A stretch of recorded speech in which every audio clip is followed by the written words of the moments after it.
ഇന്ന് തിയേറ്ററുകളിലൊക്കെ ഏറ്റവും പുതിയ ലാലേട്ടൻ സിനിമയാണല്ലോ ഋഷഭ. ഇതാണ് മണവാട്ടി പെണ്ണ്, എന്റെ പൊന്നു മോള്. നിന്റെ എല്ലാ അനുഗ്രഹവും ഇവർക്കുണ്ടാകണം. ഇവൻ കിട്ടിയത് ഭാഗ്യം. എങ്ങനെയുണ്ട്? കൊള്ളൂല. അത് സത്യമാണ് സാർ. എന്ത് സത്യം? ആദ്യം കണ്ടത് കുഞ്ഞിക്കയാണ് സാർ. മലയാളത്തിലെ കംബാക്ക് ഇതിലൂടെ തുളച്ച് എന്തെങ്കിലും പുരുവാൻ ഒപ്പിക്കുമെന്ന് തല്ലൊന്നും ഉണ്ടാകില്ലല്ലോ. ഇതിലും ഭേദം അതായിരുന്നു. 2025 മോഹൻലാൽ കയറി വന്ന എല്ലാം കൊണ്ട് ഈ സിനിമയൊക്കെ കൊണ്ട് തുലച്ചിട്ടുണ്ട്.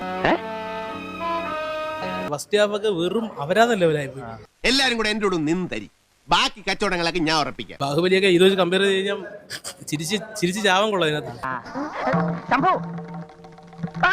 നമ്മൾ പറയൂലേ എത്ര നല്ല വർഷമാണെങ്കിലും കണ്ണ് കിട്ടായിരിക്കും ഒരു സംഭവം വേണോ, അതിനുവേണ്ടി ഈ പടം കൊണ്ടുവന്ന് വെച്ചിരിക്കുന്നതാണ്. കാരണം എന്തായാലും ഞാൻ പറയാൻ പോവാ, ഇപ്പോൾ സിനിമയ്ക്ക് ആദ്യ ദിവസം കേരള ട്രാക്കിംഗ് ഗ്രോസ് 28 ലക്ഷം രൂപ മാത്രമേ കടന്നിട്ടുള്ളൂ.